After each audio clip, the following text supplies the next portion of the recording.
மத்திய பிரதேசத்தில் ஓய்வு பெற்ற நீதிபதி வீட்டில் தூங்கிட்டு இருக்கும் போதே மர்ம நபர்கள் அவர் கொள்ளையடிக்கும் சிசிடிவி காட்சிகள் வெளியாகி அதிர்ச்சியை ஏற்படுத்தியிருக்கு. மத்திய பிரதேசம் மாநிலம் இந்தோரில் ஓய்வு பெற்ற நீதிபதி வீட்டில் 3 முகமூடி கொள்ளையர்கள் லட்சக்கணக்கான ரூபாய் மதிப்பிலான பொருட்களை கொள்ளையடித்து சென்றனர். ஓய்வு பெற்ற நீதிபதி ரமேஷ் கர்க் தனது வீட்டில் தூங்கிக் கொண்டிருந்த போது எவ்வித பதற்றமும் இன்றி சுமார் 20 நிமிடங்கள் கொள்ளையர்கள் சர்வசாதாரணமாக கொள்ளையடித்து தப்பினர். இந்த சம்பவம் தொடர்பான சிசிடிவி கேமரா பதிவை வைத்து போலீசார் விசாரணை நடத்தி வருகின்றனர். இமாச்சல பிரதேசத்தின் சிம்லா மற்றும் குலு மாவட்டங்களில் கனமழையால் ஆறுகளில் திடீர் வெள்ளப்பெருக்கு ஏற்பட்டது. இதனால் காவல் நிலையம், பேருந்து நிலையம் உள்ளிட்ட கட்டடங்கள் மற்றும் கடைகள் சேதமடைந்த நிலையில் 3 கிராமங்களுக்கு போக்குவரத்து, தொலைத்தொடர்பு ஆகியவை துண்டிக்கப்பட்டுள்ளன. மக்கள் பாதுகாப்பாக வெளியேற்றப்பட்டு மீட்புப் பணிகள் நடைபெற்று வருகின்றன.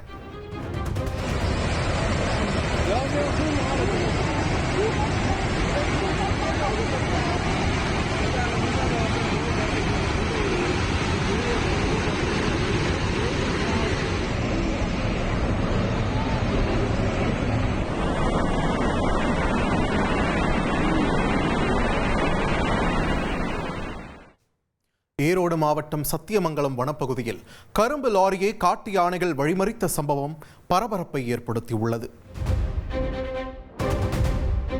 ஈரோடு மாவட்டம் சத்தியமங்கலம் அருகே கரும்பு பாரம் ஏற்றி வந்த லாரியை வழிமறித்து காட்டு யானைகள் கரும்பை சாப்பிட்டதால் வாகன ஓட்டிகள் அச்சமடைந்தனர். தமிழகத்தையும் கர்நாடகாவையும் இணைக்கும் சத்தியமங்கலம் மைசூர் தேசிய நெடுஞ்சாலையில் காட்டு யானைகள் சுற்றித் திரிகின்றன. இந்நிலையில் காரப்பள்ளம் சோதனை சாவடி அருகே கரும்பு பாரம் ஏற்றி வந்த லாரியை 3 யானைகள் வழிமறித்து கரும்பை சாப்பிட்டன.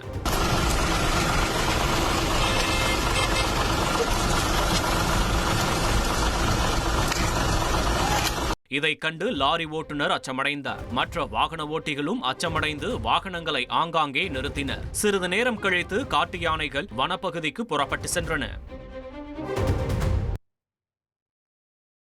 சென்னையில் நாய்கள் வளர்க்க நிறைய கட்டுப்பாடுகள் விதிக்கப்பட்டு வந்தாலுமே நாய்க்கடி சம்பவங்கள் மட்டும் தொடர்கதையாகிட்டே வருது. பூந்தமல்லியில் ராட்வீலர் நாய் ஒன்று கட்டுமான தொழிலாளியோட மூக்க கடிச்சு குதறின சம்பவம் பரபரப்பை ஏற்படுத்தி இருக்கு. சென்னை பூந்தமல்லி அருகே வளர்ப்பு நாய் ஒன்று கட்டுமான தொழிலாளியின் மூக்கை கடித்து குதறிய சம்பவம் அதிர்ச்சியை ஏற்படுத்தியுள்ளது.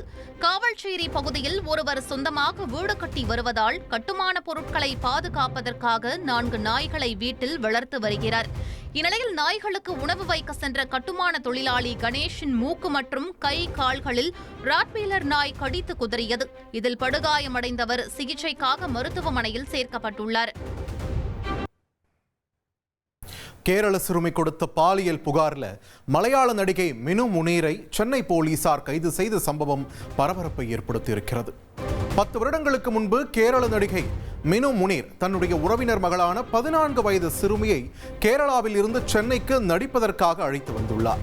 அப்போது சென்னையில் தனியார் விடுதியில் அந்த சிறுமியை தங்க வைத்து அந்த சிறுமியிடம் 4 நபர்கள் தவறாக நடந்து கொண்டதில் அந்த சிறுமி கேரளா தப்பித்து ஓடி உள்ளார். அந்த சிறுமி தற்போது அளித்த புகாரின் பேரில் சென்னை திருமங்கலம் போலீசார் கேரள நடிகையை கைது செய்து விசாரணை நடத்தி வருகின்றனர். காது கேட்காத, வாய் பேச முடியாத ஒரு பெண் கூட்டு பாலியல் வன்கொடுமைக்கு உள்ளாகியிருக்காங்க. நடுநிசையில் மாற்றுத்திறனாளி பெண்ணை வேட்டையாடிய காம மிருகங்களை போலீஸ் சுட்டுப்பிடித்த கதை இது.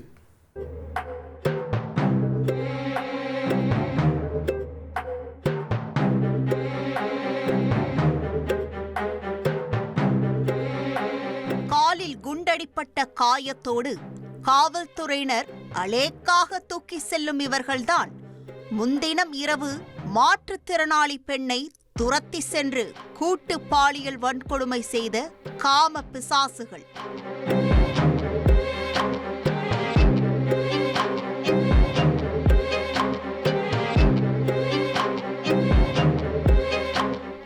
காவல்துறையின் செக் போஸ்ட் அருகிலேயே நடந்த துணிகர சம்பவத்தின் பின்னணியை அறிய விசாரணையில் களமிறங்கினோம். உத்தரப்பிரதேச மாநிலம் பலராம்பூர் மாவட்டத்தை சேர்ந்த காது கேட்காத, வாய் பேச முடியாத இளம்பெண் கடந்த திங்கட்கிழமை இரவு உறவினர் வீட்டிற்கு சென்றுவிட்டு வீடு திரும்பியுள்ளார். காவல்துறையின் உயர் அதிகாரிகள் குடியிருக்கும் பகுதி என்பதாலும் அருகிலேயே போலீஸ் செக் போஸ்ட் அமைந்திருந்த காரணத்தினாலும் அந்த மாற்றுத்திறனாளி பெண் இரவில் தனியாக நடந்து செல்வதை பாதுகாப்பாகவே உணர்ந்திருக்கிறார். ஆனால் அன்று அவருடைய நம்பிக்கை பொய்த்திருக்கிறது. இருசக்கர வாகனத்தில் இளம் பெண்ணை பின்தொடர்ந்து வந்த 2 போதை ஆசாமிகள் திடீரென அவரை வழிமறித்து தங்களுடைய பாலியல் இச்சைக்கு இணங்க அழைத்துள்ளனர். பதறிப்போன இளம்பெண் அவர்களிடமிருந்து தப்பித்து ஓடியுள்ளார்.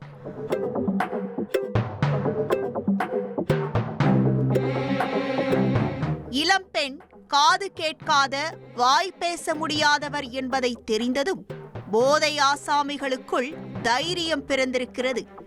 இருசக்கர வாகனத்தில் மாற்றுத்திறனாளி பெண்ணை விடாமல் துரத்தி சென்றவர்கள் அவரை கடத்தி சென்று போலீஸ் செக் போஸ்ட் அருகிலேயே உள்ள ஆள் அரவமற்ற இடத்தில் வைத்து கூட்டு பாலியல் வன்கொடுமை செய்துவிட்டு தப்பி சென்றுள்ளனர். உறவினர் வீட்டிலிருந்து கிளம்பிய மகள் வெகுநேரமாகியும் வீடு திரும்பாத காரணத்தால் சந்தேகமடைந்த பெற்றோர் அவரை தேடி சென்றுள்ளனர். அப்போது அவர் செக் போஸ்ட் அருகே ஆடைகள் களைந்து அலங்கோலமாக கிடப்பதை பார்த்து அதிர்ந்து போயுள்ளனர். உடனடியாக மகளை மீட்டு மருத்துவமனையிலும் அனுமதித்துள்ளனர். தற்போது பாதிக்கப்பட்ட பெண்ணிற்கு மருத்துவர்கள் தீவிர சிகிச்சை அளித்து வருகின்றனர். நடந்த சம்பவத்தின் அதிர்ச்சியிலிருந்து மாற்றுத்திறனாளி பெண் மீள முடியாமல் தவிப்பதாக உறவினர்கள் வேதனையோடு தெரிவித்துள்ளனர். காவல்துறை உயர் அதிகாரிகளின் குடியிருப்பு இருக்கும் இடத்தின் அருகிலேயே இந்த சம்பவம் நடந்திருப்பது ஒட்டுமொத்த உத்தரப்பிரதேசத்தையும் உலுக்கி போட்டது. நடந்த சம்பவம் தொடர்பாக விசாரணை மேற்கொண்ட போலீசார் அப்பகுதியில் பொருத்தப்பட்டிருந்த சிசிடிவி கேமராக்களை ஆராய்ந்துள்ளனர். அதில் அந்த மாற்றுத்திறனாளி பெண்ணை 2 வாலிபர்கள் 2 வீலரில் சேஸ் செய்து சென்றது பதிவாகியுள்ளது.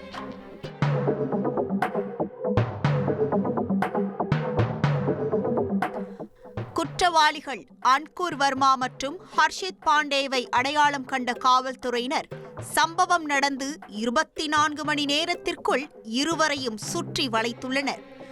ஆனால் காவல்துறையினரை பார்த்ததும் குற்றவாளிகள் தப்பி ஓட முயன்றிருக்கிறார்கள்.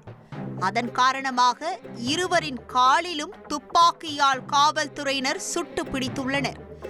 சம்பவம் நடந்த பகுதியில் பொருத்தப்பட்டுள்ள சிசிடிவி கேமராக்கள் பல இடங்களில் வேலையே செய்யவில்லை. அதோடு இரவு செக் போஸ்டில் காவல்துறையினர் டியூட்டியில் இருந்தாலோ அல்லது ரோந்து பணி மேற்கொண்டிருந்தாலோ இந்த சம்பவமே நடந்திருக்காது என காவல்துறையின் மீது அப்பகுதி வாசிகள் குற்றச்சாட்டை முன்வைத்துள்ளனர். என்கவுண்டர் மூலம் சுட்டு பிடிக்கப்பட்ட அன்கூர் வர்மா மற்றும் ஹர்ஷித் பாண்டே ஆகிய இருவரையும் மருத்துவமனையில் அனுமதித்து சிகிச்சை அளித்த காவல்துறையினர் அவர்களிடம் தொடர் விசாரணை மேற்கொண்டு வருகின்றனர். முழுமையான விசாரணைக்கு பிறகே அவர்கள் இதே பாணியில் வேறு ஏதேனும் குற்ற சம்பவங்களில் ஈடுபட்டுள்ளார்களா என்பது தெரியவரும். அசாமில் சாலையோரம் நிறுத்தப்பட்டிருந்த காரை யானை அடித்து நொறுக்கிய காட்சிகள் வைரலாகி வருகின்றன. அசாமில் சாலை ஓரம் நிறுத்தப்பட்டிருந்த காரை யானை அடித்து நொறுக்கிய காட்சிகள் வைரலாகி வருகிறது. அசாம் மாநிலம் கவுஹாத்தியில் காயத்தால் அவதியுற்ற காட்டு யானை ஒன்று திடீரென ஊருக்குள் நுழைந்தது. பின்னர் சாலையில் நிறுத்தப்பட்டிருந்த காரை தலைகீழாக சாய்த்து சேதப்படுத்தியது. இதனையடுத்து அங்கு திரண்ட மக்கள் தூரத்தில் இருந்தபடி யானையை அங்கிருந்து விரட்ட கூச்சலிட்டனர்.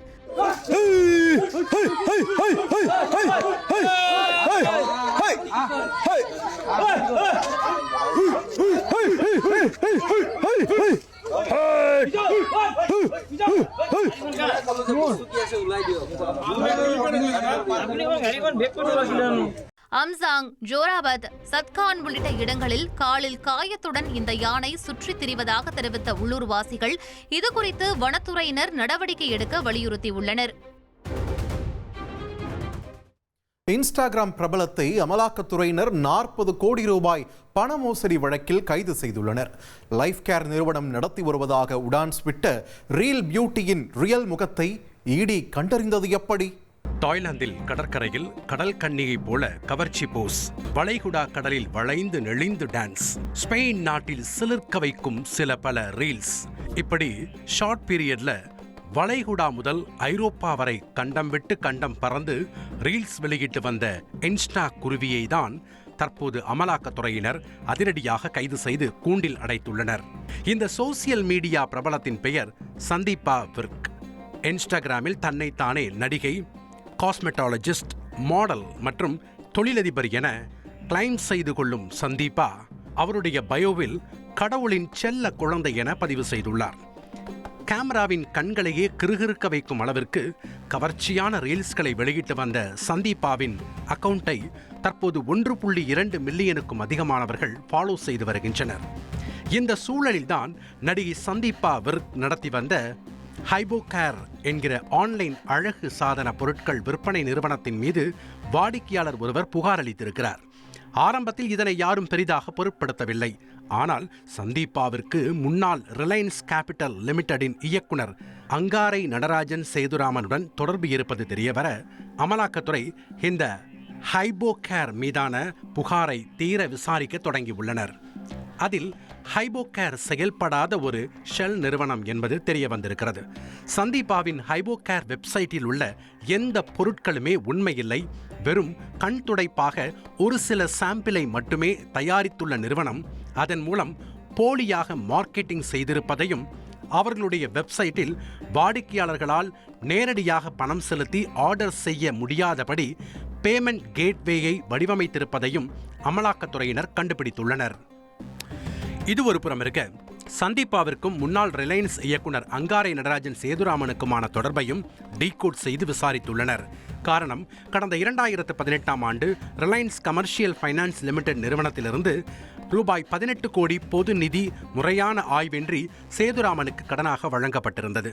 அதோடு ரூபாய் 22 கோடி வீட்டுக் கடனும் விதிகளுக்கு புறம்பாக அவர் நிறுவனத்திற்கு பெற்றுள்ளதாகவும், இந்த 2 கடன்களும் போதிய காரணங்களே இல்லாமல் வட்டியும் முதலுமாக தள்ளுபடி செய்யப்பட்டுள்ளதாகவும் சொல்லப்படுகிறது. அதன் காரணமாக அங்காரை நடராஜன் சேதுராமன் இந்த கடனை தனிப்பட்ட பயன்பாட்டுக்கு பயன்படுத்தி கொண்டு திருப்பி செலுத்தவில்லை என்கிற குற்றச்சாட்டு எழுந்தது. முறைகேடு மூலம் சேர்த்த பணத்தை அங்காரை நடராஜன் சந்தீபாவின் நிறுவனம் மூலம் மணி லாண்டரிங் செய்திருக்க வாய்ப்புள்ளதென அமலாக்கத்துறை அதிகாரிகள் சந்தேகித்துள்ளனர். ஆனால் இந்த குற்றச்சாட்டை நடராஜன் சேதுராமன் அடிப்படை ஆதாரமற்றது என மறுத்துள்ளார். எனினும் டெல்லி மற்றும் மும்பை ஆகிய 2 இடங்களிலும் தீவிர விசாரணை மேற்கொண்ட அதிகாரிகள் இன்ஸ்டாகிராம் பிரபலம் சந்தீபா விர்க் அவருடைய நிறுவனம் மூலம் ரூபாய் 40 கோடியை சட்டவிரோதமாக பரிமாற்றி உள்ளது தெரிய வந்திருக்கிறது.